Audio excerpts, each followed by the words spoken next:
नमस्कार दोस्तों, इस वीडियो में आप सीबीएसई बोर्ड के द्वारा आयोजित की गई सीटेट दिसंबर 2021 के दिनांक 6 जनवरी 2022 शिफ्ट के पेपर के इन्वायरमेंटल स्टडीज यानी ईवीएस पार्ट का कंप्लीट सॉल्यूशन देखने जा रहे हैं। सीबीएसई बोर्ड के द्वारा ऑनलाइन मोड में कुल 23 शिफ्टों में पेपर का आयोजन किया गया था, जिसमें से ये 16वें शिफ्ट का पेपर है। अगर आप सभी शिफ्टों के कंप्लीट पेपर सॉल्यूशन के साथ साथ सभी सब्जेक्ट्स के कंप्लीट पेडागोजी को डिटेल में पढ़ना चाहते हैं तो इस वीडियो के समाप्त होने के बाद से आप इस वीडियो का डिस्क्रिप्शन जरूर चेक करिएगा। और अगर आप चैनल पर पहली बार विजिट कर रहे हैं तो इसको सब्सक्राइब करते हुए बेल आइकन को जरूर प्रेस कर लीजिएगा। CTET, UP TET, super TET की बेहतरीन तरीके से तैयारी करने के साथ साथ शिक्षा जगत से जुड़ी सभी खबरों से अप टू डेट रहने के लिए। चलिए दोस्तों, आज के इस महत्वपूर्ण वीडियो को शुरू करते हैं। पहला प्रश्न पूछा गया था, मड़गांव से नागरकोइल के बीच की दूरी लगभग 1134 किलोमीटर है। यदि इस दूरी को कोई रेलगाड़ी 21 घंटे में तय करती है तो इन दोनों शहरों के बीच रेलवे स्टेशनों के बीच रेलगाड़ी की औसत चाल मीटर पर सेकंड में क्या होगी। ध्यान दीजिएगा, मीटर पर सेकंड में औसत चाल पूछी गई है। तो औसत चाल बराबर क्या होता है, कुल दूरी बटे कुल लगा समय। यानी कुल दूरी कितना हो गया, 1134 किलोमीटर दिया गया है और कुल लगा समय कितना है, 21 घंटे है। लेकिन यहाँ पर आपसे उत्तर मीटर पर सेकंड में पूछा गया है, इसलिए सबसे पहले जो किलोमीटर है इसको हमें मीटर में कन्वर्ट करना होगा। ये 1134 किलोमीटर है तो मीटर में कन्वर्ट करने के लिए मैं 1000 से गुणा कर दे रहा हूँ। और जो समय है वो सेकंड में पूछा गया है तो ये घंटे में दिया गया था। 60 से गुणा करूंगा तो मिनट में बन जाएगा और अब 60 से गुणा करूंगा तो ये सेकंड में कन्वर्ट हो जाएगा। इसके बाद से देखिए 2 जीरो से 2 जीरो मैंने काट दिया। उसके बाद से देखिए इसको मैं 2 से काट रहा हूँ, 2 3 6 और ये 2 से काटेंगे तो 5 बार में जाएगा। ठीक है, उसके बाद से देखिए 6 से मैं इसको काटता हूँ तो 6 एकम 6, 5 बचा 53 हो गया। 6 9 54 और 6 8 48, 6 8 48 और 5 बचेगा, फिर 54 हो जाएगा, 6 9 54, ठीक है 189 हो जाएगा। उसके बाद से देखिए फिर से मैं इसको 3 से काट देता हूँ तो ये कितने बार में जाएगा, 3 6 18 और 3 त्रिक के 9 63 हो जाएगा। ठीक है, 21 से काटेंगे तो ये 3 बार में चला जाएगा और 3 और ये 5 मिलकर के 15 हो जाएगा। दिए गए विकल्प में देखिए ऑप्शन नंबर 1 15 मीटर पर सेकंड इसका बिल्कुल सही जवाब हो जाएगा। अगला प्रश्न पूछा गया था, कोई छात्र ए पर है। ध्यान से समझिएगा, यहां पर मैं कोई पॉइंट ए लेता हूं, ये ए हो गया, ए पर है और बी पर पहुंचना चाहता है। इसके लिए वह पहले ओ पर जाता है। अब ओ कहाँ है, आपको इसकी पोजीशन बताई गई है कि जो ओ है वो ए से ठीक उत्तर में 90 मीटर पर है। उत्तर मतलब कि ऊपर की तरफ। ठीक है, तो यहां पर मैं 90 मीटर बना देता हूं, ये पॉइंट ओ हो गया।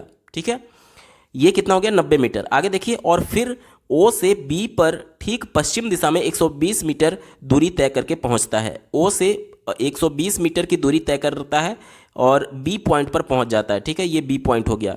अब आपसे पूछा जा रहा है कि ए की बी से कम दूरी और बी के सापेक्ष ए की दिशा क्रमशः क्या होगी।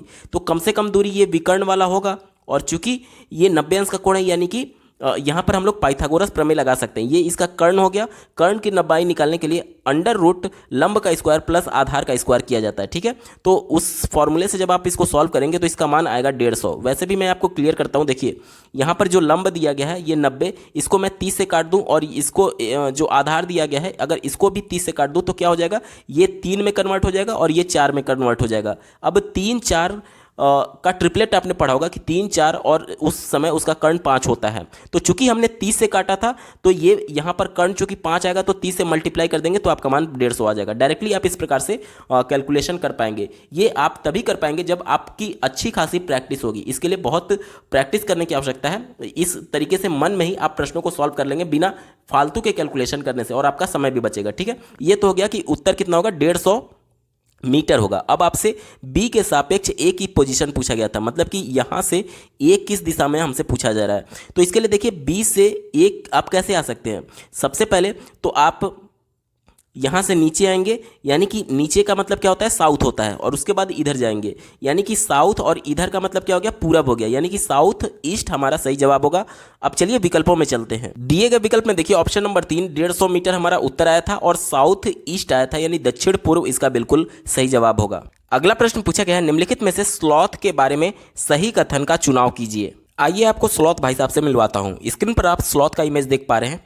ये इसी प्रकार से उल्टा पैर पर लटक करके सोता है। ये दिखने में भालू जैसा होता है लेकिन एक्चुअली ये भालू नहीं होता है। ठीक है, स्लॉथ की जो औसत आयु होती है वो लगभग 40 वर्ष होती है और 40 वर्ष में जिस पेड़ पर ये इस प्रकार से उल्टा लटक करके सोता है उसी पेड़ के पत्तियों को वो खाता है। इतना आलसी जानवर है कि ये केवल शौच करने के लिए ही पेड़ से उतरता है और इन 40 वर्ष के अपने औसत आयु में वो सिर्फ 8 बार पेड़ को बदलता है। यानी कि तभी पेड़ को बदलता है जब वहाँ की सभी पत्तियाँ समाप्त हो जाती हैं और उसके खाने के लिए कुछ नहीं बचता है। यानी कि औसतन 40 साल में ये एक बार देखा जाए तो 8 पेड़ को ही केवल बदलता है। यानी एक पेड़ पर औसतन वो 5 साल समय बिता देता है।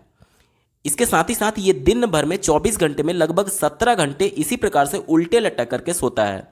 इसी सभी पॉइंट्स को ध्यान में रख करके हमको उत्तर देना है। चलिए अब विकल्पों पर चलते हैं। चौथे विकल्प से शुरुआत करेंगे। कहा जा रहा है कि स्लॉथ लगभग 40 वर्ष जीते हैं। ये तो बात बिल्कुल सही है। और दिन के लगभग 20 घंटे किसी वृक्ष की शाखा पर लटक करके सोते हैं।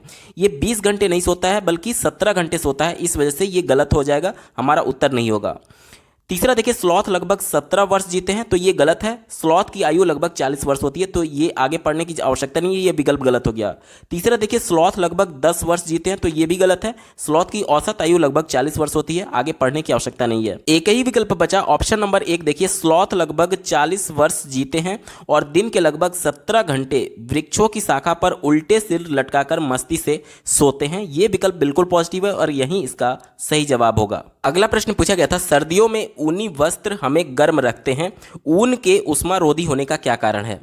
तो ऊन के बीच में जो गैप्स होते हैं उसमें हवा भर जाती है और हवा जो होता है वो उष्मा का कुचालक होता है और वो उष्मा को अंदर जाने नहीं देता है। ठीक है, इस वजह से ऊन जो है वो एक तरीके से गर्म होते हैं। ठीक है, तो इसी को ध्यान में रख करके आपको उत्तर देना है। ऑप्शन नंबर 2 देखिए, ऊनी रेशों के बीच वायु फंसी यानी ट्रैप होती है एवं वायु उष्मा रोधी है। इस वजह से उष्मा जो शरीर की उष्मा है वो बाहर नहीं निकल पाती और हमें ठंड नहीं लगती है। यानी हमें ऊनी वस्त्र गर्म रखते हैं। इसी के कॉन्सेप्ट पर आप लोग देखते होंगे कि बर्फ़ की जो सिल्लियाँ होती हैं उसको चट्टी वाला जो बोरा होता है उससे ढक दिया जाता है। उसमें क्या होता है कि उसके बोरों के जो छिद्र होते हैं उसमें वायु भर जाती है और वायु चूंकि उष्मा की कुचालक है इसलिए बाहर का टेम्परेचर उस बर्फ़ की सिल्ली को नहीं मिल पाता है और वो बर्फ़ की सिल्ली काफ़ी समय तक इसी प्रकार से जमी रहती है, पिघलती नहीं है। ठीक है, तो इन सभी छेदों में क्या होता है, हवा भर जाती है और हवा उष्मा का कुचालक होने की वजह से ये ऐसा होता है। ऑप्शन नंबर 2 पॉजिटिव है और यही इसका सही जवाब होगा।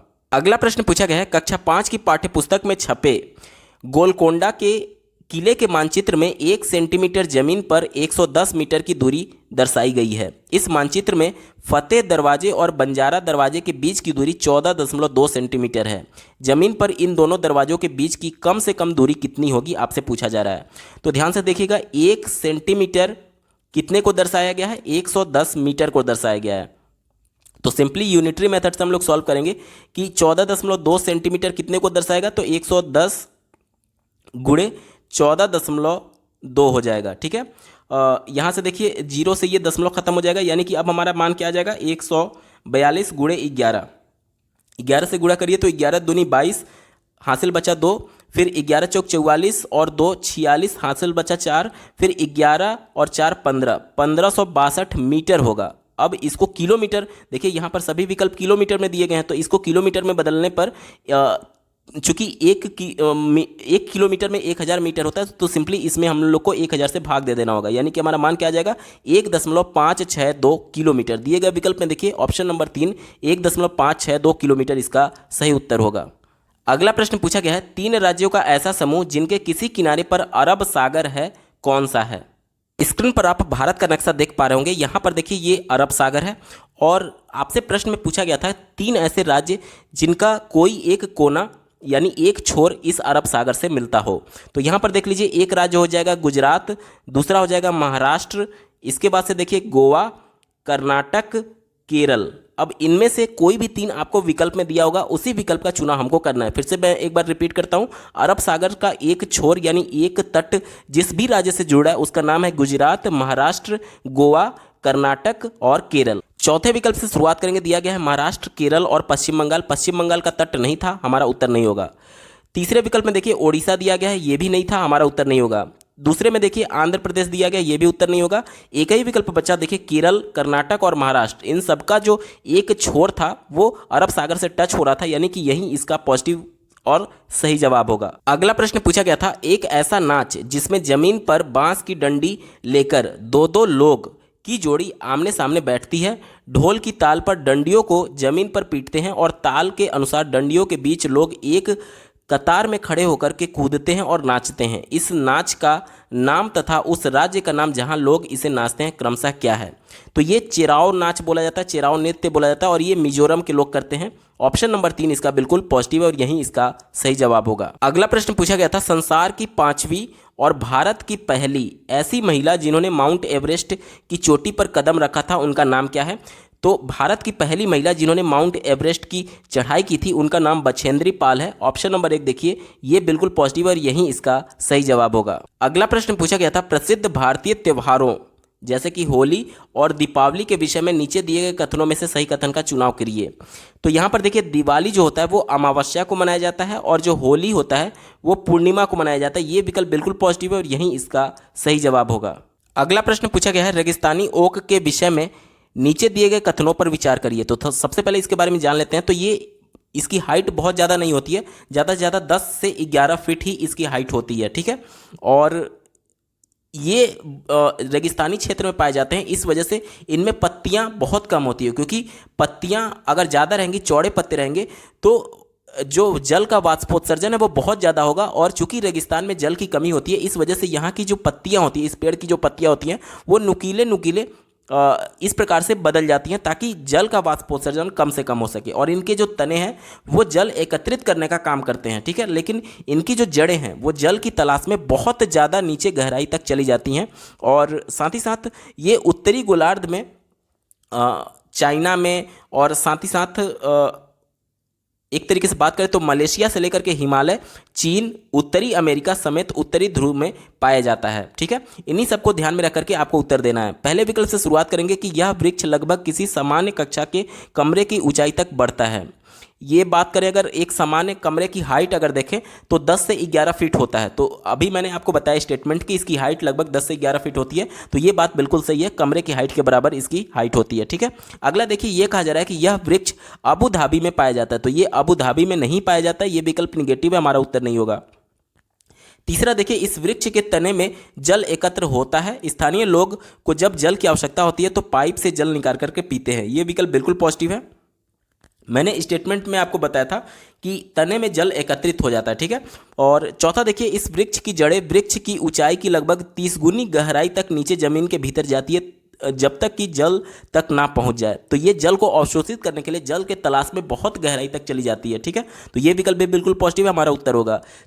अंतिम देखिए, इस वृक्ष की बहुत सी शाखाएं होती है जिन पर घने पत्ते लगे होते हैं। तो ये घने पत्ते नहीं, मैंने आपको बताया कि बिल्कुल नुकीले नुकीले पत्ते हो जाते हैं ताकि वाष्पोत्सर्जन कम से कम हो सके। तो ये विकल्प गलत है, हमारा उत्तर नहीं होगा। यानी कि दिए गए विकल्प में देखिए कौन कौन सा सही है, ए, सी और डी वाला विकल्प सही है। देखिए ऑप्शंस में ऑप्शन नंबर 1 ए, सी और डी इसका सही जवाब हो जाएगा। अगला प्रश्न पूछा गया है, हमारे देश में ऐसे गांव हैं जहां के ग्रामवासी अत्यधिक वर्षा होने के कारण अपने घरों को बांस के खंभों पर जमीन से 10 से 12 फीट यानी 3 से 3.5 मीटर ऊंचाई पर बनाते हैं। इन घरों को अंदर से लकड़ी का ही बनाया जाता है। ये गांव कहाँ होने चाहिए? तो ये आसाम में होता है। बहुत ज़्यादा पानी की वजह से घरों में पानी ना घुस जाए, इस वजह से बांस के मजबूत खंभों पर 10 से 12 फीट के ऊंचाई पर मकान बनाए जाते हैं। ऑप्शन नंबर 3 आसाम इसका सही जवाब है। अगला प्रश्न पूछा गया है, नीचे दिए गए हमारे देश के किस राज्य या फिर केंद्र शासित प्रदेश के अधिकांश सामान्य लोगों को नारियल डली हुई किसी भी कड़ी के साथ उबला हुआ टेपियोका खाना सबसे अच्छा लगता है?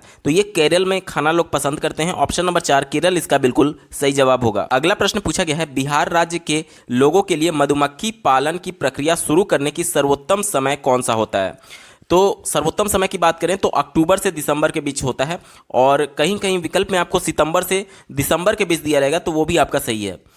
एनसीईआरटी की बुक में ये बातें मेंशन की गई हैं कि ये जो समय होता है वो मधुमक्खियों के प्रजनन का समय होता है, इसलिए इस समय में मधुमक्खी पालन स्टार्ट करना सबसे ज़्यादा सर्वोत्तम होगा लोगों के लिए, बिहार के लोगों के लिए। ऑप्शन नंबर 1 अक्टूबर से दिसंबर इसका पॉजिटिव है और यही इसका सही जवाब होगा। अगला प्रश्न पूछा गया है, मानव पोषण के संदर्भ में स्वांगीकरण का अर्थ क्या है? स्वांगीकरण का अर्थ ये होता है कि जो पचा हुआ पदार्थ है वो शरीर में जटिल पदार्थों को बनाने में उपयोग होना। ऑप्शन नंबर 3 देखिए, यही इसका पॉजिटिव है और यही इसका जवाब होगा। अगला प्रश्न पूछा गया था, उस खेत की मृदा के विषय में विचार कीजिए जिसमें कोई किसान रासायनिक उर्वरकों और पीड़कनाशियों का अत्यधिक उपयोग करके अपने खेतों में बार बार धान की फसल उगा रहा है, आपके विचार में इसके इस व्यवहार से उसके खेत की मृदा क्या हो जाएगी? ध्यान से समझिएगा, एक ही फसल केवल धान की फसल वो बार बार उगा रहा है और बहुत ज़्यादा उर्वरक यानी खाद का प्रयोग कर रहा है और पीड़कनाशियों यानी कीटनाशकों का दवाइयों का प्रयोग कर रहा है।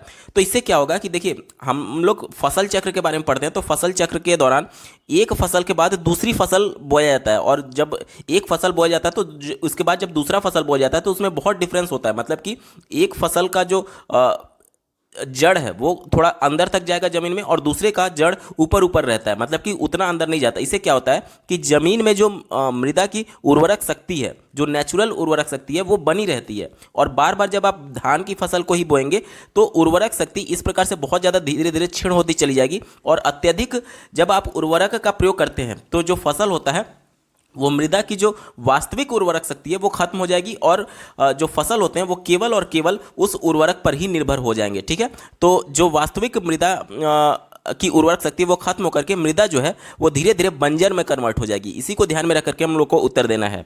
पहले विकल्प से शुरुआत करेंगे, कहा जा रहा है कि अन्य फसलों के लिए अत्यधिक उपजाऊ हो जाएगी। ये विकल्प गलत है, हमारा उत्तर नहीं होगा। दूसरा देखिए, केवल धान की फसल के लिए उपयुक्त बनेगी, ये भी गलत है। तीसरा देखिए, वर्ष में कई फसलों के लिए अत्यधिक उपयुक्त बनेगी, ये भी गलत है। एक ही विकल्प बचा, ऑप्शन नंबर 4 देखिए, कुछ समय पश्चात बंजर हो जाएगी, ये विकल्प बिल्कुल सही जवाब होगा। अगला प्रश्न पूछा गया था, पर्यावरण अध्ययन में गृह अधिविन्यास का क्या अर्थ है?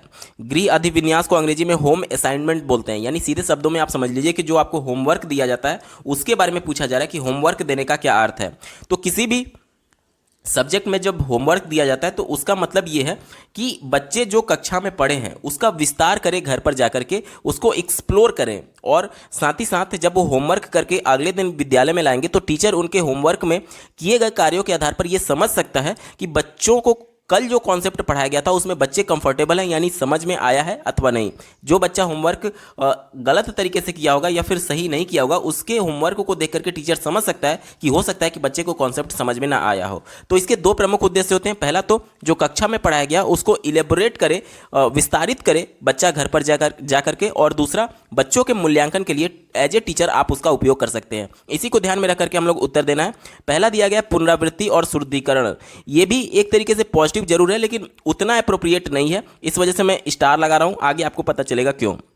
दूसरा देखिए, घर पर समय का सदुपयोग, देखिए केवल सदुपयोग, समय का सदुपयोग करने के लिए होमवर्क नहीं दिया जाता, ये निगेटिव था, हमारा उत्तर नहीं होगा। तीसरा देखिए, विद्यालय में सीखी गई संकल्पनाओं में दक्षता, यहां पर मास्टरी की बात की जा रही है। ऐसा थोड़ी है कि आप होमवर्क दे देंगे तो बच्चे उस कॉन्सेप्ट में पूरा मास्टरी हासिल कर लेंगे। ये संकल्पनाओं में दक्षता होमवर्क के माध्यम से नहीं आ पाएगी, ये निगेटिव है, हमारा उत्तर नहीं होगा। देखिए पहले पे मैंने स्टार लगाया था कि पुनरावृत्ति और शुद्धिकरण, ये पॉजिटिव जरूर है लेकिन उतना ब्रॉड सेंस में नहीं है। एक ही विकल्प बचा, ऑप्शन नंबर 4, सीखने का विस्तार। अब सीखने के विस्तार में बच्चा पुनरावृत्ति भी करेगा, जैसे कि विद्यालय में जो पढ़ाया गया होगा, घर पर जाकर के जो होमवर्क करेगा, जाहिर सी बात है उसकी पुनरावृत्ति तो हो ही रही है, यानी विस्तार करने के दौरान उसकी पुनरावृत्ति होना इसमें पहले से शामिल है, इसलिए ये ब्रॉड सेंस में है। और जो पहला विकल्प था वो थोड़ा संकुचित था। और साथ ही साथ मैंने आपको पहले ही बताया था कि जो कक्षा में पढ़ाया गया है उसको इलेबोरेट करे, विस्तारित करे घर पर जाकर के बच्चा, यही इसका प्रमुख उद्देश्य होता है। विकल्प नंबर 4 पॉजिटिव है और यही इसका सही जवाब होगा। अगला प्रश्न पूछा गया है, शीला ने कक्षा 3 के विद्यार्थियों को पढ़ाने के लिए उप प्रकरण पशु लिया, निम्न में से कौन से प्रकरण उनके अधिगम के विस्तार के लिए लाभदायक होंगे? ध्यान से समझिएगा, पशु जो उप प्रकरण है उसके बारे में बच्चों को बताना है, तो ये टॉपिक बताने के लिए कौन सी विधि अपनानी चाहिए? तो देखिए, परिवेश से जोड़ करके शिक्षा देने की बात की जाती है ईवीएस में, यानी कि पशुओं को अगर बच्चे प्रत्यक्ष तौर पर अवलोकित करेंगे तो वो उनके लिए ज़्यादा इंपॉर्टेंट है। ठीक है, इसी को ध्यान में रख करके हमको उत्तर ढूंढना है। पहले विकल्प से शुरुआत करेंगे, किसी कविता में स्थानिक पशुओं के नाम का उच्चारण करना, केवल नामों का उच्चारण किया जा रहा है, ये विकल्प संकुचित है, हमारा उत्तर नहीं होगा। दूसरा देखिए, प्राणी उद्यान में पशुओं और स्थानिक पशुओं के चित्रों को देखना, केवल चित्र को देखने तक ये सीमित है, इस वजह से ये भी निगेटिव है, हमारा उत्तर नहीं होगा। चौथा देखिए, पशुओं के चित्रों के कटआउट देखना, ये भी चित्रों के केवल कटआउट देखने की बात की जा रही है, ये भी निगेटिव हो गया। एक ही विकल्प बचा, ऑप्शन नंबर 3 देखिए, प्राणी उद्यान में पशुओं जानवरों को देखना। अब यहाँ पर बच्चा प्रत्यक्ष तौर पर अवलोकित कर रहा है, अपने परिवेश से जुड़ करके, जो भी उसके परिवेश में प्राणी उद्यान होगा वहाँ पर जा करके चीज़ों को शैक्षिक भ्रमण के अंतर्गत चीज़ों को देख रहा है, जानवरों को देख रहा है प्रत्यक्ष तौर पर, तो इससे उसमें जो संकल्पना विकसित होगी वो मूर्त होने की वजह से बहुत ज़्यादा स्ट्रांग होगा, और यही इसका पॉजिटिव है और यही इसका सही जवाब हो जाएगा। अगला प्रश्न पूछा गया है, जल से संबंधित त्योहारों को समुदायों द्वारा मनाने को ज्ञात करने के लिए सर्वाधिक उपयुक्त युक्ति कौन सी है। यानी कि ये पूछा जा रहा है कि समुदाय में जो जल से संबंधित त्यौहार मनाए जाते हैं वो मनाने का क्या कारण है। ये कारण जानने के लिए आप किससे सलाह लेंगे, सर्वाधिक उपयुक्त युक्ति क्या होगी, ये आपसे पूछा जा रहा है। पहला बोला जा रहा है कि सहपाठी द्वारा सीखना। देखिए, अब सहपाठी भी आपके ही समकक्षी है, तो समुदाय के बारे में वो उन लोगों से कम जानेगा जो कि समुदाय के सदस्य हैं। कहने का मतलब कि सहपाठी का लेवल भी आप ही के लेवल का है, तो उससे ज़्यादा अच्छा ये होगा कि डायरेक्टली हम लोग उससे बात करें जो समुदाय में इस प्रकार का त्यौहार मना रहे होंगे। ठीक है, तो ये विकल्प निगेटिव हो गया, हमारा उत्तर नहीं होगा। दूसरा देखिए, समुदाय के त्योहारों के वीडियो देखना। अब केवल वीडियो देख करके आप सभी कॉन्सेप्ट के बारे में नहीं जान सकते कि क्यों ये त्यौहार मनाया जाता है, क्योंकि वीडियो कितना लंबा आप बनाएंगे। और जाहिर सी बात है, जो चीज़ें प्रत्यक्ष तौर पर बातचीत के माध्यम से, इंटरेक्शन के माध्यम से बच्चे सीख सकते हैं, वो केवल वीडियो देख के नहीं सीख सकते, क्योंकि वीडियो में वन वे कम्युनिकेशन होता है। केवल आप चीज़ों को देख रहे होते हैं या तो सुन रहे होते हैं, आप उसमें खुद से प्रश्न नहीं पूछ पाएंगे। यानी जितना ज़्यादा वार्तालाप के माध्यम से बच्चे सीखते हैं उतना वीडियो से नहीं हो पाएगा। ये थोड़ा संकुचित था, हमारा उत्तर नहीं होगा। चौथा देखिए, शिक्षक से चर्चा। यहां पर बात की गई थी समुदाय की, तो समुदाय ज्यादा इंपॉर्टेंट है, यहां पर चर्चा समुदाय से होनी चाहिए ना कि शिक्षक से होनी चाहिए, तो यह भी थोड़ा संकुचित है, हमारा उत्तर नहीं होगा। एक ही विकल्प बचा, ऑप्शन नंबर 3 देखिए, परिवार तथा समुदायों में बुजुर्गों से बातचीत। अब देखिए, डायरेक्टली जब बच्चा बातचीत करेगा तो उनसे प्रश्न भी पूछेगा और क्रॉस क्वेश्चन भी पूछेगा कि आखिर ऐसा क्यों है, ऐसा क्यों है। तो जब बच्चे क्रॉस क्वेश्चन पूछते हैं तो उनका जो अधिगम होता है वो बहुत ज़्यादा स्थायी होने लगता है। क्यों? क्योंकि बच्चों के मन में जो डाउट होते हैं तुरंत उसका उत्तर मिल जाता है, और इस वजह से उनका जो अधिगम होता है वो स्थायी होता है। और ये समुदाय बहुत ज़्यादा इंपॉर्टेंट है। बच्चे लेव वाइगोत्स्की के सिद्धांत के अनुसार बच्चे इंटरेक्शन के माध्यम से ही सीखते हैं। यहाँ पर डायरेक्टली बच्चा इंटरेक्शन कर रहा है अपने समुदाय के लोगों से, ये सबसे ज़्यादा पॉजिटिव और यही इसका सही जवाब होगा। अगला प्रश्न पूछा गया है, कक्षा 1 और 2 में पर्यावरण अध्ययन की कोई पाठ्य पुस्तक क्यों नहीं है। यानी 1 और 2 में ईवीएस की कोई भी बुक नहीं है, ऐसा क्यों है आपसे पूछा जा रहा है। तो ध्यान से समझिएगा, एनसीएफ 2005 ये कहता है कि कक्षा 1 और 2 में जो ईवीएस बच्चों को बताना है वो भाषा और गणित से जोड़ करके बताना है। अब भाषा से कैसे, जैसे बच्चों को हिंदी में कहानी सुनाई जाती है तो उसी में जानवरों का नाम या फिर शेर का नाम, इस प्रकार से चीज़ें उनको बताई जाती हैं। ये जानवर क्या है, उनके परिवेश का हिस्सा है। यानी कि भाषा के कक्षा में ही उसको परिवेश से जोड़ करके बताया जाता है।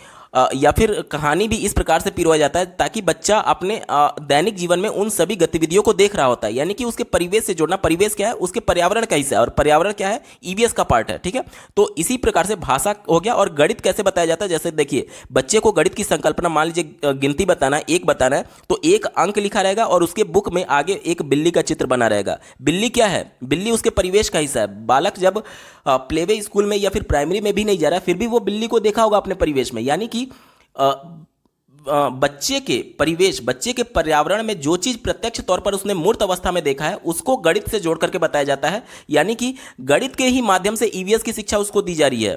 तो इसलिए 1 और 2 में अलग से ईवीएस की पुस्तक नहीं है, क्योंकि भाषा और गणित में ही इसको एकीकृत किया गया है। इसी को ध्यान में रख करके आपको उत्तर देना है। पहले विकल्प से शुरुआत करेंगे। कहा जा रहा है, पर्यावरण अध्ययन के प्रक्रिया कौशल शिक्षक की हैंडबुक में सुझाए गए खेलों द्वारा पढ़ाए जाते हैं। ये विकल्प निगेटिव है, ऐसा कुछ नहीं है। दूसरा देखिए, पर्यावरण अध्ययन की महत्वपूर्ण संकल्पनाएं शिक्षकों द्वारा संचालित पारस्परिक क्रियाओं द्वारा पढ़ाए जाते हैं। ये भी गलत है।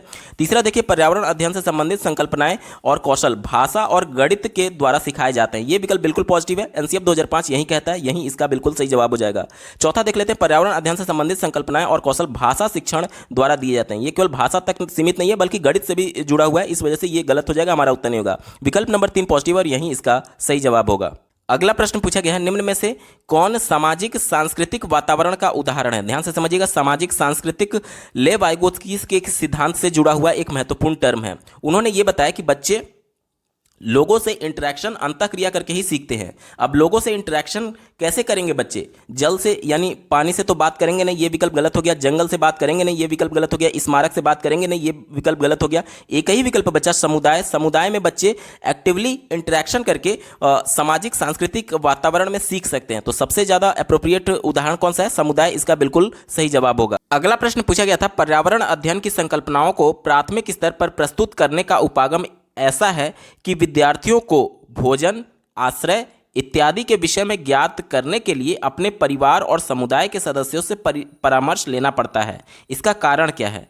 तो लेव वाइगोत्स्की के सिद्धांत के अनुसार उन्होंने बताया था कि बच्चे सामाजिक सांस्कृतिक पृष्ठभूमि में लोगों से इंटरेक्शन करके सीखते हैं।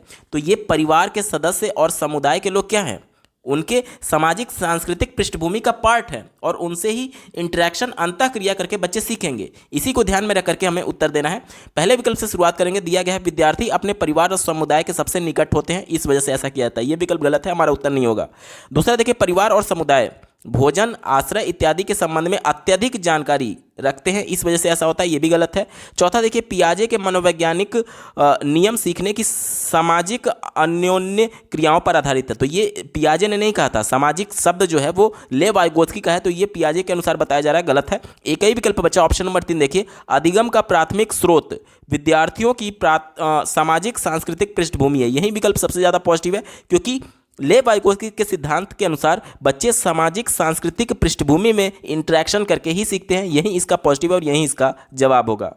अगला प्रश्न पूछा गया है, संज्ञानात्मक बाधित विद्यार्थियों को पर्यावरण अध्ययन यानी ईवीएस पढ़ाने की कौन सी युक्ति सर्वाधिक उपयुक्त है? देखिए, जो बच्चे हैं वो संज्ञानात्मक बाधित हैं, यानी कि चीज़ों को समझने में उनको कठिनाई आ रही है, तो इसको ध्यान में रख करके हमें उत्तर देना है।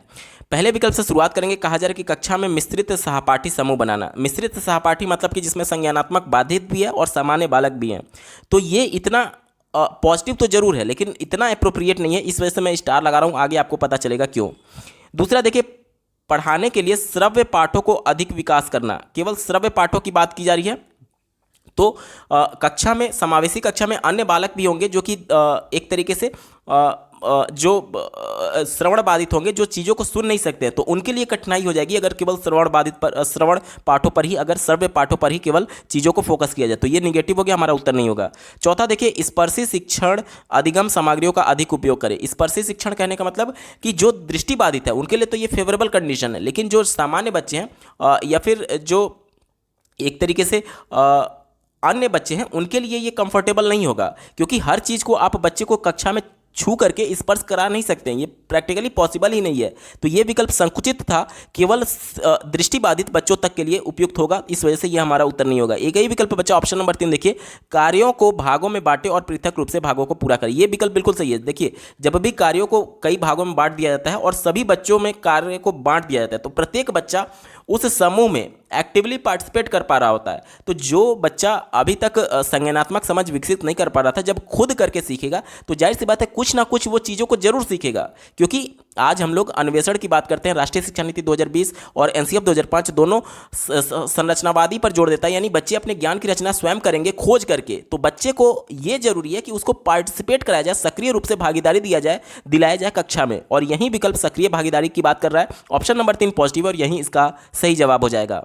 और यहाँ पर जो बात की गई थी कक्षा में मिश्रित सहपाठी समूह बनाना, वो जाहिर सी बात है जब बच्चों को ग्रुप में काम दिया जाएगा, अलग अलग काम दिया जाएगा, कहने का मतलब कि ग्रुप में एक बड़ा काम दे दिया गया और उसी ग्रुप में जो सभी सदस्य हैं उसको छोटा छोटा काम उसी बड़े काम में से दिया गया, तो इस कंडीशन में ये ग्रुप तो बन ही रहा है इसमें। तो ये सहपाठी वाला जो है, सहपाठी ग्रुप जो है, ये पहले से इसमें इंक्लूडेड है तीसरे वाले विकल्प में। इस वजह से अब यहाँ पर जो पहला वाला विकल्प है वो संकुचित हो जाएगा और तीसरा वाला ब्रॉड सेंस में, यही आपका सही जवाब होगा। अगला प्रश्न पूछा गया था, पाठ योजना में ईवीएस की विषय वस्तु के विश्लेषण हेतु निम्न में से कौन सा आवश्यक चरण है? ध्यान से समझिएगा, एज ए टीचर आपसे प्रश्न पूछा जा रहा है कि जो हम लोग लेसन प्लान बनाते हैं उसमें ईवीएस की विषय वस्तु का जो चयन कर रहे हैं उसके विश्लेषण के लिए कौन सा आवश्यक तत्व है? तो सबसे पहले विकल्प से शुरुआत करेंगे। कहा जा रहा है कि सामग्री के उद्देश्यों का गठन, यानी कि कौन कौन सी सामग्री आप यूज करेंगे, उसका उद्देश्य क्या है, इसके बारे में बात की जा रही है। तो ये थोड़ा संकुचित है, क्योंकि केवल सामग्री तक ही हम सीमित नहीं रहेंगे पाठ्य योजना में, तो ये संकुचित था, हमारा उत्तर नहीं होगा। फिर भी मैं स्टार लगा रहा हूँ, आगे आपको पता चलेगा क्यों। दूसरा दिया गया सामग्री को सिखाने के संसाधनों की पहचान करना, ये भी बिल्कुल संकुचित है, हमारा उत्तर नहीं होगा। तीसरा देखिए, अनुदेशीय उद्देश्यों के आकलन की परियोजना बनाना, अब केवल ये आकलन तक सीमित है, जबकि हमें क्या करना है कि बच्चे को कक्षा में कॉन्सेप्ट को पढ़ाना भी है, तो केवल आप आकलन थोड़ी करेंगे, तो ये निगेटिव हो गया, हमारा उत्तर नहीं होगा। एक ही विकल्प बचा ऑप्शन नंबर 4 देखिए, संकल्पना मानचित्र बनाना, ये सबसे ज्यादा पॉजिटिव और यही इसका जवाब हो जाएगा। संकल्पना मानचित्र कहने का मतलब कि जो बच्चा कल की कक्षा में सीखा था, जो कॉन्सेप्ट उसके माइंड में बिल्ड हो चुका है, उसी कॉन्सेप्ट का प्रयोग सेम परिस्थिति में नए कॉन्सेप्ट को सीखने में किया जा सकता है, इसे बोलते हैं संकल्पना मानचित्र। यानी कि जो पूर्व बच्चे का अनुभव है उस पूर्व अनुभव से जोड़ करके नया अनुभव बच्चे को देना, यानी नई शिक्षा देना। इसमें अन्य प्रकार के साधनों का भी प्रयोग हो रहा होगा, कुछ सामग्रियों का भी प्रयोग हो रहा होगा। अब उसका उद्देश्य क्या है, ये तो पहले विकल्प में मेंशन किया गया था। यानी कि जाहिर सी बात है, जब भी बच्चे को नया कॉन्सेप्ट बताने जाएंगे तो कुछ ना कुछ सामग्री उपयोग होगा, और उसका क्या उद्देश्य है। ऐसा थोड़ी है कि आप कुछ भी हाथी घोड़ा कुछ भी ले आएंगे सामग्री के तौर पर, ऐसा थोड़ी है। जिसका कोई उद्देश्य होगा वहीं तो लाएंगे। तो वो सभी चीज़ें जो मैंने पहले से स्टार लगा रखा था, ये पहले से इस चौथे विकल्प में इंक्लूडेड है, और चौथा विकल्प ब्रॉड सेंस में, और बाकी के जो पहले के मैंने आपके स्टार लगाए थे वो आपका संकुचित था, इस वजह से वो सभी गलत हो गए, और ऑप्शन नंबर 4 पॉजिटिव होने की वजह से यही आपका सही जवाब होगा। अगला प्रश्न पूछा गया है, सतत एवं समग्र मूल्यांकन में समग्र शब्द किससे संबंधित है। तो देखिए, सतत एवं समग्र मूल्यांकन की बात की जाए तो इसमें जो समग्र शब्द है वो समग्र विकास से है, यानी सर्वांगीण विकास से जुड़ा हुआ है। ऑप्शन नंबर 3 पॉजिटिव है और यही इसका सही जवाब हो जाएगा। सभी क्षेत्रों में समग्र विकास में जो बच्चा ने अचीवमेंट किया है उसी के मूल्यांकन की बात की जाती है, यानी सभी क्षेत्रों में जो बच्चे का विकास हो रहा है उसके मूल्यांकन की बात की जाती है। ऑप्शन नंबर 3 पॉजिटिव है और यही इसका सही जवाब होगा। अगला प्रश्न पूछा गया है, पर्यावरण अध्ययन के सीखने के लिए आकलन का एक उदाहरण कौन सा है। ध्यान से समझिएगा, दो प्रकार का आकलन होता है, एक सीखने का आकलन और सीखने के लिए आकलन। सीखने का जो आकलन होता है वो वार्षिक परीक्षा से संबंधित है, यानी कि जो योगात्मक परीक्षण होता है जो कि सत्र के अंत में या फिर वार्षिक परीक्षा के तौर पर आप लोग जानते हैं। और सीखने के लिए आकलन का मतलब कि अभी अधिगम जो है वो पूरा नहीं हुआ है, अधिगम के बीच में ही बच्चे का आकलन किया जा रहा है, ये जानने के लिए कि बच्चे को कहाँ पर दिक्कत आ रही है। इसी को ध्यान में रख करके हम लोग उत्तर देंगे। चौथे विकल्प से शुरुआत करेंगे। दिया गया है, अभिभावकों को उनकी उपलब्धियों के विषय में बताने के लिए प्रत्येक इकाई के अंत में परीक्षा लेना। तो ये अभिभावकों के से संबंधित नहीं है। एज ए टीचर आप उनकी समस्याओं का पता केवल लगाना चाहते हैं, अभिभावकों का इसमें कोई रोल नहीं था, इस वजह से हमारा उत्तर नहीं होगा। तीसरा देखिए, पर्यावरण अध्ययन अवधारणाओं के निष्पादन के स्तर को ज्ञात करने के लिए अर्धवार्षिक परीक्षा। तो ये अर्धवार्षिक परीक्षा नहीं है, ये प्रत्येक कक्षा में जो भी गतिविधि बच्चा कर रहा है उसी में उसका मूल्यांकन होता है, ताकि समस्या कहाँ है बच्चे को अधिगम के दौरान इसको जानने के लिए। तो ये अर्धवार्षिक परीक्षा से संबंधित नहीं है, हमारा उत्तर नहीं होगा। दूसरा देखिए, विद्यार्थियों को अगले स्तर में भेजने के लिए वार्षिक परीक्षाएं लेना। जो वार्षिक परीक्षा होता है वो योगात्मक आकलन है, यानी कि एक तरीके से सीखने का आकलन है, और प्रश्न में आपसे सीखने के लिए आकलन के संबंध में पूछा गया था। यहां पे कंफ्यूज मत हो जाइएगा, इसके इंग्लिश वाले टर्म को देखेंगे तो असेसमेंट फॉर लर्निंग दिया गया है, ठीक है। तो यहां पर हिंदी वाले में थोड़ा सा मिसप्रिंट की वजह से ऐसा है, इस वजह से ये दूसरा वाला भी गलत हो गया, क्योंकि ये सीखने का आकलन को इंगित कर रहा था, तो ये गलत हो गया। एक ही विकल्प बचा, ऑप्शन नंबर 1 देखिए, कार्यपत्रक द्वारा विद्यार्थियों को भारत के मानचित्र पर भारत के तटीय राज्यों को खोजना। अब देखिए, बच्चा अभी अधिगम कर रहा है, चीज़ों को सीख रहा है, तो इस दौरान जब प्रत्यक्ष तौर पर टीचर के सामने ये गतिविधि कर रहा होगा तो टीचर जान सकता है कि बच्चे को समस्या है अथवा नहीं। अगर समस्या है तो उसको फिर से बच्चे को टीचर पढ़ाएगा। तो यही इसका बिल्कुल सही जवाब होगा, यानी कि अधिगम के दौरान ही उसका मूल्यांकन किया जा रहा है। ऑप्शन नंबर 1 पॉजिटिव है और यही इसका सही जवाब होगा। अगला प्रश्न पूछा गया है, पर्यावरण अध्ययन में NEP 2020 के अनुसार अनुभवात्मक सीखने में वृद्धि के लिए शिक्षण शास्त्रीय अभ्यासों का चुनाव कीजिए। तो NEP 2020 के अनुसार ये प्रश्न पूछा गया है। पहला दिया गया है, पर्यावरण अध्ययन की चुनिंदा अवधारणाओं पर ध्यान केंद्रित करना। चुनिंदा यानी कि केवल कुछ ही टॉपिक्स की बात की जा रही है, तो ये विकल्प निगेटिव है, हमारा उत्तर नहीं होगा।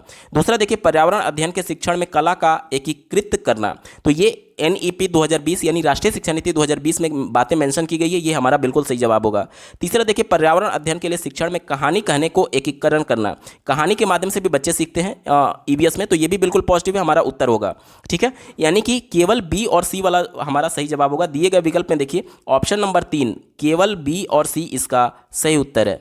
अगला प्रश्न पूछा गया है, एक प्राणी उद्यान में जाने पर पर्यावरण अध्ययन की शिक्षिका ने अपने विद्यार्थियों से प्राणी उद्यान के जानवरों की खाने की आदतों, उनके देश, बाहरी लक्षणों जैसे कि आकार, रंग, बाल इत्यादि को खोजने के लिए कहा। इस क्रियाकलाप द्वारा वह किन प्रक्रिया कौशलों को विकसित कर रहा है। ध्यान से समझिएगा, जब बच्चा प्राणी उद्यान में जाकर के जानवर को प्रत्यक्ष तौर पर देखेगा तो सबसे पहले उनमें अवलोकन की कौशल का विकास होगा। उसके बाद से मान लीजिए कोई जानवर के बारे में बच्चा नहीं जान रहा है तो वो अपने टीचर से इसके बारे में पूछेगा, या फिर जो प्राणी उद्यान में जो कर्मचारी होंगे उनसे इसके बारे में पूछेगा, तो प्रश्न करने का भी कौशल उसमें विकसित होगा। साथ ही साथ वहाँ पर कई लेख लिखे रहते हैं जिसमें ये बताया गया रहता है, होर्डिंग्स लगे रहते हैं, बोर्ड्स लगे रहते हैं जिसमें ये कहा जाता है कि जानवरों को कोई भी नुकसान नहीं पहुंचाइए, पत्थर कंकड़ आदि मत मारिए। तो इससे जानवर के प्रति बच्चे क्या होंगे, संवेदनशील होंगे, तो ये भी उसमें गुण विकसित होगा। इसके बाद से जब बच्चा प्रश्न पूछ रहा था तो उसमें कम्युनिकेशन स्किल भी डेवलप होगा, यानी कि संवाद भी उसमें प्रक्रिया कौशल को विकसित किया जा सकता है। ऑप्शन नंबर 3 सभी इसके पॉजिटिव थे और यही इसका सही जवाब होगा। अगला प्रश्न पूछा गया था, प्राथमिक स्तर पर पर्यावरण अध्ययन का थीम कौन सा है। तो तो ईवीएस में प्राथमिक स्तर पर कुल 6 थीम बताए गए हैं, जिसमें से जल एक प्रमुख थीम है। तो ऑप्शन नंबर 1 सही जवाब हो जाएगा। ये कोई थीम नहीं है, ये भी थीम नहीं है। जानवर की अगर बात करें तो ये उप थीम है। परिवार एवं मित्र जो पहला थीम था उसके अंतर्गत ये उप थीम है। तो प्रश्न में चूंकि थीम की बात की गई थी, उप थीम की बात नहीं की गई थी, तो ये भी हमारा गलत हो जाएगा। एक ही विकल्प बचा, ऑप्शन नंबर 1 जल इसका सही उत्तर होगा। अगला प्रश्न पूछा गया है, पर्यावरण अध्ययन के आकलन में एक शिक्षक कौन से उच्च स्तरीय चिंतन वाले प्रश्न का चुनाव करेंगे। ध्यान से समझिएगा, उच्च स्तरीय चिंतन की बात की गई थी, यानी बच्चे को जिसमें क्रिटिकल थिंकिंग का मौका मिले वही विकल्प हमारा सही होगा। चौथे विकल्प से शुरुआत करेंगे। कहा जा रहा है कि बीज बोने से लेकर के फसल काटने तक के चक्र यानी चरण कौन कौन से हैं। तो बीज बोने से लेकर के फसल काटने तक का जो चरण होगा वो सबका एक सीक्वेंस है, यानी कि बच्चे को इसमें कुछ भी क्रिटिकल थिंकिंग नहीं करना है। बच्चा पूरा चरण जानता है कि सबसे पहले खेत को साफ करेंगे, उसके बाद से खेत को जुताई करेंगे, उसके बाद से उसमें फसल को बोते हैं, पानी डालते हैं, और उसके बाद से फसल जब बढ़ जाता है, पक जाता है, तो फसल को काट करके फसल को काटते हैं। ये पूरा चरण होता है। तो ये फिक्स है, एक ही सीक्वेंस में होगा। तो इसमें बच्चे को कोई भी क्रिटिकल थिंकिंग नहीं है, इस वजह से ये विकल्प गलत हो गया, हमारा उत्तर नहीं होगा। तीसरा देखिए, पत्तियों का रंग हरा किस कारण से होता है। तो बच्चों को पता है कि क्लोरोफिल की वजह से होता है। तो ये भी क्रिटिकल थिंकिंग नहीं है, ये बच्चा रटा रटाया, बच्चा प्राथमिक से ही इस बातों को पढ़ता आ रहा है, इस वजह से ये भी उत्तर नहीं होगा। ऑप्शन नंबर 1 देखिए, हम कौन सी 5 जड़ें खाते हैं। तो बहुत से ऐसी जड़ें हैं जो बच्चा उत्तर दे पाएगा, यानी कि वो रट कर भी उत्तर दे सकता है। इसमें क्रिटिकल थिंकिंग नहीं है, हमारा उत्तर नहीं होगा। एक ही विकल्प बचा, ऑप्शन नंबर 2। क्या होगा यदि पृथ्वी और पेट्रोल और डीजल ना हो। अब बच्चे को इसमें एक्सप्लेन करना पड़ेगा अपने स्तर पर, क्योंकि प्रत्येक बच्चा अपने मौलिक विचारों के हिसाब से उत्तर दे रहा होगा। तो इसमें सबसे ज़्यादा क्रिटिकल थिंकिंग है, क्योंकि चीज़ों को आप एक तरीके से रट नहीं सकते। ये नया प्रश्न होगा बच्चों के लिए कि मान लीजिए अगर पृथ्वी पर पेट्रोल और डीजल ना हो तो क्या हो सकता है। तो इसमें सबसे ज़्यादा क्रिटिकल थिंकिंग होगा और उच्च स्तरीय चिंतन होगा। यही प्रश्न में पूछा गया था, ऑप्शन नंबर 2 सही जवाब होगा। अगला प्रश्न पूछा गया है, 8 विद्यार्थियों के 5 समूह में से प्रत्येक समूह ने वन्य जीवों के संरक्षण के लिए लघु नाटिका प्रस्तुत की। उनके पर्यावरण अध्ययन की अवधारणाओं की समझ और सृजनात्मक अभिव्यक्ति का सर्वाधिक उपयुक्त आकलन किया जा सकता है। चलिए चौथे विकल्प से शुरुआत करेंगे। कहा जा रहा है कि पर्यावरण अध्ययन अवधारणाओं को जांचने के लिए प्रस्तुति के उपरांत पेन पेपर पेंसिल। तो यहाँ पर प्रेजेंटेशन के बाद से पेन पेपर पेंसिल की बात की जा रही है। तो प्रत्येक कॉन्सेप्ट को पढ़ाने के बाद से ये पॉसिबल ही नहीं है कि आप पेन पेपर पर परीक्षा ले पाएँ। तो ये विकल्प संकुचित है, हमारा उत्तर नहीं होगा, क्योंकि सतत और व्यापक मूल्यांकन में ये कहा जाता है कि बच्चे जो कुछ भी गतिविधि कर रहे हैं उसी गतिविधि के दौरान उसका मूल्यांकन करना है। तो आप पेन पेपर बच्चे को पेपर पर परीक्षा थोड़ी दिला रहे हैं, तो ये संकुचित है, हमारा उत्तर नहीं होगा। तीसरा देखिए, प्रस्तुति का अवलोकन एवं रिकॉर्डिंग। अब यहाँ पर यह कहा जा रहा है कि जो कुछ भी प्रेजेंटेशन है उसका अवलोकन और रिकॉर्डिंग, यानी कि देखना और रिकॉर्ड तैयार करना, यानी कि एक तरीके से टेबुलेशन फॉर्म में रिकॉर्ड तैयार करने की बात की जा रही है। तो ये भी विकल्प संकुचित है, हमारा उत्तर नहीं होगा। पहला देखिए, पोर्टफोलियो। पोर्टफोलियो में क्या होता है कि एक सत्र के बीच में जितना भी बच्चे ने शैक्षिक गतिविधि की हुई है उसका रिकॉर्ड तैयार किया जाता है पोर्टफोलियो में। तो ये अगर आपको बच्चे का मूल्यांकन करना है तो ये आपको साल भर इंतजार करना होगा, तभी वो एक तरीके से पोर्टफोलियो जब फाइनल बन करके तैयार होगा तब आप उसका यूज कर पा रहे होंगे। लेकिन आज जो हम गतिविधि बच्चे को के साथ कक्षा में कर रहे हैं उसी गतिविधि में अगर हमको मूल्यांकन करना है तो आप उसका मूल्यांकन पोर्टफोलियो से नहीं कर पाएंगे। इस वजह से ये संकुचित है, हमारा उत्तर नहीं होगा। एक ही विकल्प बचा, ऑप्शन नंबर 2 देखिए, पर्यावरण अध्ययन संप्रत्ययों की प्रस्तुति एवं समझ के आकलन के लिए रूब्रिक्स। अब रूब्रिक्स क्या होता है, तो कई पैमाने होते हैं, कई मापदंड होते हैं जिस पर बच्चे को नंबरिंग दी जाती है। जैसे कि मान लीजिए बच्चा कोई गतिविधि कर रहा है और बच्चे ने पूरी गतिविधि कर ली तो इस पर 5 अंक। बच्चे के गतिविधि के दौरान उसका जो अप्रोच था वो पॉजिटिव था तो उस पर 5 अंक। बच्चा गतिविधि के दौरान अगर सभी समूह के बच्चों को एक साथ लेकर के चल रहा है तो उस पर 5 अंक। यानी कि ये क्या है, आप एज ए टीचर तुरंत गतिविधि के दौरान इस पर मूल्यांकन कर सकते हैं प्रत्येक ग्रुप में कि बच्चा इन सभी पैमानों पर कितना खड़ा उतर रहा है, और इन सभी नंबरिंग के माध्यम से बच्चे का अवलोकन किया जा सकता है। ये सबसे ज़्यादा पॉजिटिव है और यही इसका बिल्कुल सही जवाब हो जाएगा। क्यों? क्योंकि यहाँ पर देखिए तीसरा विकल्प जो मैंने काटा था ये इसमें बच्चे का केवल एक पक्ष ही देखा जा रहा है कि केवल अवलोकन और रिकॉर्डिंग कितना हो सकता है, बाकी के अन्य पक्षों की बात नहीं की गई थी, ये संकुचित था। ठीक है, और लेकिन अगर रूब्रिक्स की बात करें तो रूब्रिक्स में कई पैमाने होते हैं, कई मापदंड होते हैं जिस पर बच्चों का मूल्यांकन किया जाता है। तो ये ज्यादा ब्रॉड सेंस में है रूब्रिक्स, इस वजह से विकल्प नंबर 2 पॉजिटिव है और यही इसका सही जवाब हो जाएगा। दोस्तों ये पेपर पूरा सॉल्व हो चुका है। आपको ये वीडियो कैसा लगा कमेंट के माध्यम से जरूर बताइएगा, क्योंकि आपका एक कमेंट मुझे मोटिवेट करेगा ऐसे ही महत्वपूर्ण वीडियो लाने के संदर्भ में। अगर आप सीटेट प्रीवियस ईयर पेपर के साथ साथ सभी सब्जेक्ट्स के कंप्लीट पेडागोजी को डिटेल में पढ़ना और समझना चाहते हैं तो इस वीडियो के समाप्त होने के बाद से आप इस वीडियो का डिस्क्रिप्शन जरूर चेक करिएगा। और अगर आप चैनल पर पहली बार विजिट कर रहे हैं तो इसको सब्सक्राइब करते हुए बेल आइकन को जरूर प्रेस कर लीजिएगा। इस वीडियो को देखने के लिए आपका बहुत बहुत धन्यवाद। भगवान करे आपका दिन शुभ हो।